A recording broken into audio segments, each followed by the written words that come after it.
Social media is a blessing and a curse, and it does have pros and it has cons. Learning how to deal with it, how to navigate it, and how to use it for your advantage is a massive skill to develop, whether you're an individual training your dog or a professional. Join me on today's episodes of Lifting All Ships just to find out how to do that.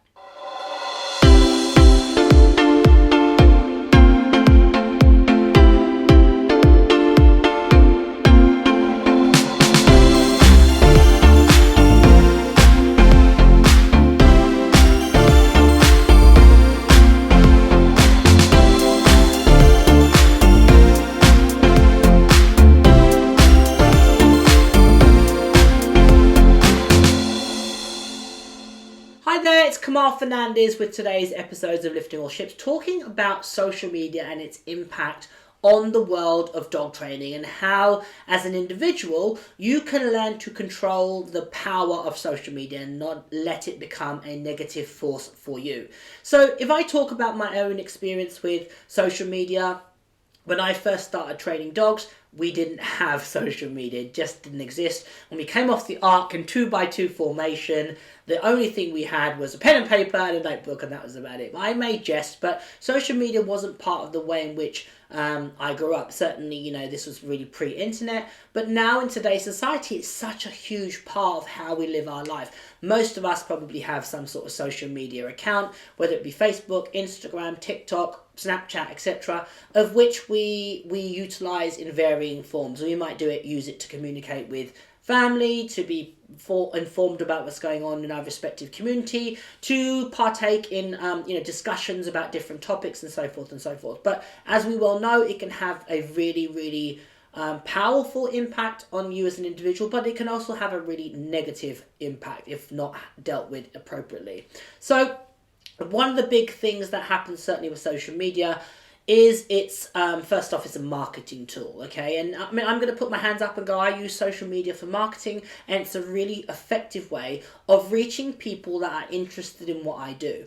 But even as an individual, I have to often take a bit of a step back and, be mindful of running my own race, not getting drawn into comparing myself to what other people do on social media, trying to be an individual, not just copying what other people in my industry do, and carving out a really specific lane for which I can flourish and is healthy for me. Now, I have, been in jobs or vocations where you're always subject to people reviewing your performance and criticizing your actions or observing your actions or being accountable for. So it was a natural transition when I became a professional dog trainer to have that entity in the form of social media. So I'm very aware of having my social media for my private life and social media for my work life, and that little bit of distinction between the two things, and often there will be overlap. I will share things of Neve on social media every now and again. I'm immensely proud of her, and I want to share that with the world, obviously my pride in who she is and how she's growing. But I also police the amount of content that I share about her, because I want to create a safe space for her, and I don't want her to be exposed to social media and the pros and cons of it at too early an age. So taking responsibility for the things that you have in your social media feed, I'm very much about being responsible for the energy that I let in. So in the same way, it's brilliant that people, post comments and positive feedback about what you do via social media. But if you're going to allow that into your psyche, then you're probably going to allow the negative stuff as well, and people that troll you and criticize you. And, I've had people criticize me on social media. You have to learn to how to handle that in a way that doesn't affect your own mental health. So whenever you have somebody post a comment on you, first and foremost, ask yourself these questions. Does that person know me on a personal level? Do they have my phone number? Because if they don't have your phone number or your email or your contact address, are you going to pay that much attention to what they say? For me, the people that I trust who know me are going to be able to have my phone number and send me a text message if they don't approve of what I'm saying or what I'm doing, and so forth and so forth.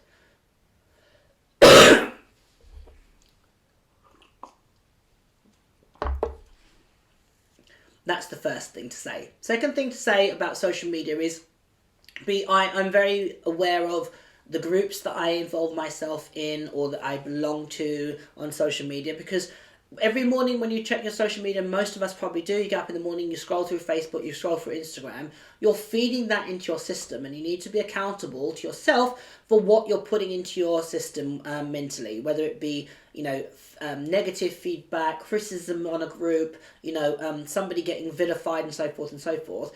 And by ingesting that into your psyche, it can definitely affect your mental health. So it's really important that you do every now and again, you do a solid reflection on what you are looking at, because that's going to affect your mental health and what you feed into your system.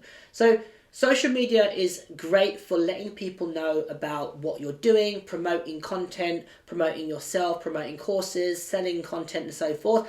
And that's largely what so many people, including myself, use it for. But we need to also balance that with being authentic and true to who you are as a person. It's really easy to get whipped up into the frenzy of doing things to capture attention, to get people's focus, whether it be something that you normally wouldn't do. I'm very much about, I know who I am as a person. I know what I'm prepared to do and what I'm not prepared to do as an individual, and things that I'm comfortable with and not comfortable with. And I remind myself of that when I'm considering putting a post. So I personally don't, I choose not to put negativity out into social media on other people's content or my own. I have learnt that the hard way, from getting into discussions on Facebook groups and commenting and getting into tit for tat with people. And all it does is you realise that you're looking on your phone waiting for that response so that you can be on there to respond to that person or to give that energy. And where your focus goes, your energy flows. And if you are focusing on something that's negative, or somebody that's trolling you, or getting into a debate online, that's where your energy is going to be, when you can really be choosing that energy for other things that are going to serve you, that are going to help move you to that next level in terms of your work. So I'm very, very hyper vigilant about that. If I find myself inputting energy in the wrong vein, I will stop myself and I will retract it, and I will either withdraw my comment or take it off or remove myself from the group. So I've got accountability to myself. The same way, when you are if you're new to the industry and you're trying to cultivate a social media presence, the biggest thing that I can give you is to be authentic to who you are. Often people will do things that, they create the persona of social media, a social media presence, but ultimately it will always, always, always break down, because you're keeping up a facade and you're keeping up a pretense that ultimately you won't be able to. You will reach a point of burnout where either you are, as I said, living a lie, you are creating an image that you can't meet up to, which then you feel pressure to adhere to. That can affect your self-confidence, that can affect your mental health. So my greatest piece of advice is be authentic to who you are. And that means, sometimes like on social media, I, turn up in my scruffy things when I'm walking my dogs with my leads around me. Well, that's the life that I lead. That's, I'm a dog owner. I walk my dogs in all weathers. Sometimes, I don't have a full head of, I don't have a product in my hair. I don't have, a glam squad in my corner. It is what it is. And for me, being authentic is the biggest thing that you can do to keep your relationship with social media healthy. A really common thing that people can do is get wrapped up into what their peers are doing, or anybody in there, or people within their community. For example, if you partake in a dog sport, it's really easy to edit a clip to make a dog look fantastic. You can get a little tiny 5-second clip and the dog looks like it's a superstar, it's a world champion, in the back garden or, a training venue. But the other, time that it's there, it probably behaves like most dogs. But it's really easy with good editing, good lighting, the right angle to create this fantastic image. And if you have the sibling to that dog, or you have a dog of a similar age, it can put an immense amount of pressure. Well, my dog should be doing that, or feeling as though you should be at that level. Run your own race. It's great to see what other people are doing. I love to see people training their dogs. I'm a dog training addict, so I love to see people training their dogs, whether it be obedience, agility, IGP, Mondio, field trials. I love watching people train dogs. But I also am conscious of not getting drawn into, oh, their dog's doing X and my dog should be doing that as well. Run your own race. All of our dogs are going to move at different timelines. As a trainer, you're going to move at a different timeline. Just run your own race. It isn't necessarily about, keeping up with your peers. Remember, dog training is a marathon, it's not a sprint. What somebody could be doing with their dog at that point, who's to say that they might have, the dog something unfortunate might happen to them, or the dog. It isn't to say that, everything's a foregone conclusion. You might have the same experience. Your dog might be injured. It might have a setback. You might have things going on in your life. So comparing yourself to that person, isn't fair on you. It isn't fair on your dog, and it isn't really fair on your mental health. Certainly, that person might have had some really, really bad luck, and they've got this fantastic dog, and they're just so proud of it. My attitude is get behind them. We don't know what's going on in people's lives. My mentality and my ethos is to support them, to click like, put a comment, fantastic, good for you, what a fantastic journey you have ahead of you, and then go back to what I'm doing. It's shining a light on somebody else doesn't detract from my own light. So think about that when you're looking at social media. Run your own race. Don't get drawn into what your peers are doing, and try to look at it from a perspective of, that might be a really a moment for them that they're celebrating, that they want to share with people. It might not be a case of them, flexing on the gram, so to speak. So that's another thing. And don't forget this, certainly in wider media, there's been a lot of instances where, people have shared a life on social media, but behind the scenes, there's a lot more been going on, which has contributed or led to, some really, really major mental health struggles. Everybody's going through their own stuff. What you create on social media doesn't necessarily mean that's what's happening in your own life. Certainly from our industry, one of the big things that definitely happens in social media, certainly in the dog training world, is tribalism. It's a great place to get in a great argument with somebody from a conflicting opinion. But remember, what you put out in the universe is what you'll attract. If you are putting out animosity, anger, aggression, judgment, that's what's going to come back to you tenfold. And again, I've learned that lesson the hard way. So consider when you type a message, think about how you come across, and look at it from, if somebody didn't know you and they stumbled across your post on social media, what would they think of the person that wrote that message? Would they say that this person is operating from a place of kindness and judgment, kindness and support, and just sharing an opinion? Or are they operating from a place of judgment, anger, resentment, and animosity? And you need to consider that when you post things on social media. The reason being is that it has ramifications. And as I said, these are all life lessons that I've had myself, that I've learned the hard way.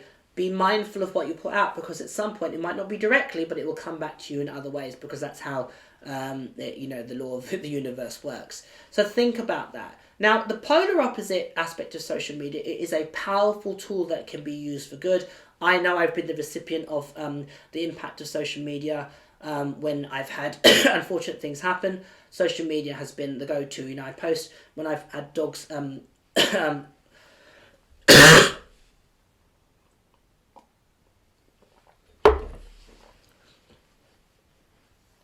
when I've had dogs go missing, I put it on social media, and I've had total strangers come out in the middle of the night to help me look for my dogs. And that is the power of social media. It can be used for so much good. So it's not something that we want to disband from our life. We just want to make sure that we're always keeping in check of our relationship with it. It can be volatile, it can be contentious, but as long as we are regulating it and taking control, because at the end of the day, the power is in our hands of our relationship with social media. We are responsible for what we put out. We are responsible for what we look at. We are responsible for what we feed into our system. Social media can absolutely do great things. People that have had unfortunate bad luck, you post on social media, you create a GoFundMe page, or you create a project where you want to help support them, and bam, you have people in your corner. So it's so powerful for that, and it's fantastic for that. So it has a lot of good that can be done for it. If you're in business and you want to raise your profile, you can do that really easily on social media by creating content, putting it out. And even if just, which is, my agenda is about helping people with their dogs and helping people specifically with reactive dogs and within dog sports to have better relationships with their dogs. Well, I can do that rather than just reaching out. If I didn't use social media, I could probably help one or two people. With the use of social media, I can help thousands of people from that premise. So it has so much good. But when you put content out on social media, think about what is it that you're trying to say. Are you trying to sell a product, or are you actually trying to raise everybody up? So the premise of this podcast is Lifting All Ships, and my agenda is about helping people, lift people up. We're not on this journey of life on our own. There is so many people in the boat with us. If we can all, align ourselves with helping, operating from a place of kindness and compassion, we will all move forward as a society far quicker, far more in a healthier state, and far better to take the next generation and the generations ahead of us forward. So think about, when you post something on social media, what is your agenda for that post? Are you doing it just to be entertaining, which is fantastic? Sometimes entertainment can be exactly what people need at that moment. If they're low, if they're sad, a really funny clip can boost them and make them feel that a little bit more buoyant about the day. But if you're doing it for, to be salacious or controversial, that has ramifications. And, as long as you're aware of putting out a controversial post or something that's going to poke the bear, so to speak, you might cause controversy, you might have a talking point, you might attract people looking at your content, but the energy that comes with it, you've got to think of the ramifications of that. For me, social media is a huge tool to be used, and it's about understanding its power. And as and Spider-Man says, is with great power comes great responsibility. Knowing that there is a responsibility to what you put out, how you manage it, being authentic and true to who you are. Because social media, what can often happen is you can get whipped up into a frenzy. If you get attention on social media, that can often satisfy a need or create a huge amount of dopamine by looking at or getting those likes and those hits or those approvals or those comments. But often that can deter us from actually doing the work that needs to be done. I mean, studies have shown, for example, if you talk about, say, for example, quitting smoking, you're going to get good for you on social media, you're going to get tons of posts, but that in itself can actually act as a substitute for or not urge you to go and actually do the work that needs to quit smoking, whatever it is that you want to do. So sometimes it's what happens in the quiet spaces that actually are more impactful. Not everything in your life needs to go on social media.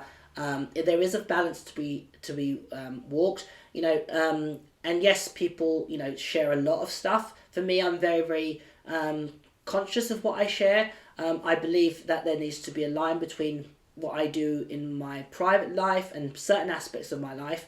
I deliberately keep private, simply because the people involved may not want to be on social media. I have a duty of care to them. As I mentioned earlier, my daughter, there'll be a time and place where she'll have her own social media presence or be on social media. I need to safeguard her. Similarly with my dogs, there's things that, when personally I'm not one for sharing if they're having struggles physically, if they're not unwell. Generally it's not what I would share on social media. That's my way of dealing with that, is to be quite private. It's not right or wrong. It's just horses for courses, it's different approaches. And some people need that support. It's just understanding there's pros and cons to all these things. There is no right, there is no wrong. It's just understanding, if you are sharing a lot of stuff, there is the assumption that because you're sharing, that people can also comment and sometimes have access to you indefinitely, and that again requires a level of policing and you taking responsibility, because once that door's open into your life, it's very difficult to close. Peers within this industry, I know I talked about this in Lifting All Ships, certainly the original podcast that I did, you can go back and have a look at those, about really high profile trainers in our industry that have had the pros and cons of social media, and how sometimes the controversy that can be created to get likes and get interest isn't always worth it long term in terms of your mental health. And obviously mental health is a conversation that we're having more openly now. And I would say that definitely looking at social media and your relationship with social media is a really, really important part of looking after yourself, self-care, self-love, and maintaining your mental health. So social media is definitely a useful tool to grow your business and to grow your presence and to raise your profile as a professional. Think about what you post out, take accountability for it, and also think about what is the message that you're trying to convey. I mean, and the misconception is I learned very early in my relationship with social media, you can't ever share enough, in terms of, telling people how to train the dogs and give them information. It's not going to mean that they're not going to subscribe to your content or not going to follow you on social media. If anything, be generous, give to others, and be kind in doing so, because as I said, not everybody has the means to subscribe to your online content or buy your course or come for a lesson. But if you can help them via social media, it's such an important part of showing compassion and being kind to others. So for me, that's a really, really important part of it. Social media, again, think about what you let in your system. Try to look at it objectively. If someone is sharing content about their dog because they're proud of it, they want to show what their dog is doing and how brilliant they are, celebrate them, but it doesn't mean that you have to be at the same level, same point. You're on a different journey, you've got a different dog. Run your own race. At the end of the day, there is many ways to get to the top of the mountain.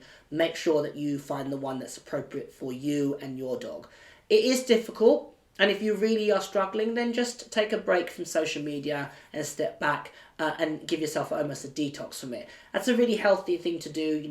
A point in the day, turn your phone off, take your, decompress from it so that you're not getting drawn into it. And, be mindful of allowing other people that don't know you to tell you who you are. Make sure that you're doing the work on yourself so that you know who you are as an individual, so that when people comment, criticize, share their opinion and view on social media, you don't allow it to unravel you as an individual and affect your mental health. There is pros and cons to social media. It is the way in which we live our life now. It's a great way to reach out to community and to create a sense of community. I have people in my online communities from across the world that are able to celebrate the successes of their peers in this country via the power of social media. And that is fantastic. It makes the world seem a smaller place where all of us are more accessible and we can share information and we can help others. So there is a lot of good to be gained. And, if that's something that appeals to you, think about joining or being part of a community. Again, my Relabouring Reactivity community, one of the most amazing things about that community is not only the celebrating of the successes, but when they have knocks, as a community, they rally round, they support each other. And they're in different parts of the world, different parts of the country, they've never physically met each other, but there is such a sense of camaraderie and kinship in that community. But that also stems from, as the leader in that community, in both those communities, is the energy that I create. I try and create a positive, safe space where they can vent, where they can get it off their chest. They're not going to be judged. And that's really important. If you're managing social media groups, think about the energy that you want to create. It doesn't have to be necessarily about having rules of which, but just create the right energy. Think about how you address people, how you feed back to them. Think about your engagement, because people are going to be watching you in those communities, and that will ultimately set the tone of how to engage with their peers. I'm always mindful of how I speak to people on those forums, how I how I present feedback, and I'm constantly evaluating my own tone, constantly evaluating my own feedback, and seeing if I can. Sometimes my delivery can be certainly with my sports clients. I have to be mindful that my my feedback isn't too blunt. And then I've got to think about, am I operating from a place of kindness and compassion? Because often when you type something out, before you hit that send button, just take a moment and read it and go, okay, am I coming across in the way in which I intend? Because sometimes when you type and you're distracted, you're trying to go through messages, it doesn't necessarily convey the emotion of which you're trying to send that person feedback on. So take a moment, revise it, and consider, because again, that will dictate the energy within the group, that will dictate the response that you get from the person, and that will then be a demonstration to everybody else in that community of how to engage with each other. So again, that's where social media is really, really impactful and powerful. It allows you as an individual to create the world of which you want to operate on, the world that you want to live in, but it does mean that you are objective and conscious of what you put out in social media and how you manage it. So just some thoughts about social media, how we live our life. It is part of what we do, certainly as dog trainers, as professionals. And there is, again, the massive thing that can happen in social media is tribalism, where we all draw our lines in the sand and we hold our spears and we're ready to do battle. In those instances, ask yourself, does this discussion serve me? Does it help me move forward? Where am I focusing my energy?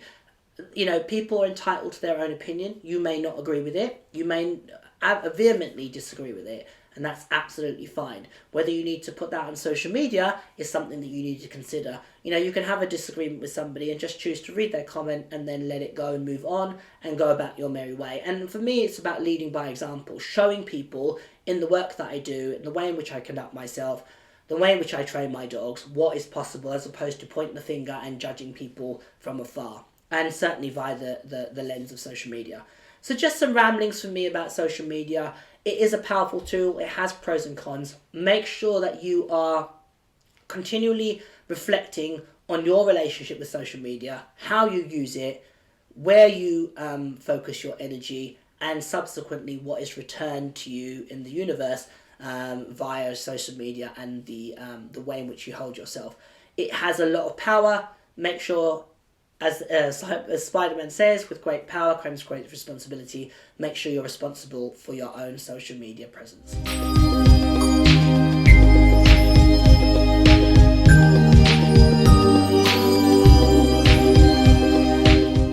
Hopefully you've enjoyed this podcast talking about social media and how we can manage it in a safe and healthy manner and understand the relationship between the power of social media and the responsibility that comes with it. If you do like this podcast, by all means click like and subscribe so you can be notified and never miss another one again. Whatever you're doing, be safe, enjoy your dogs, and from me and my team, kindness and love.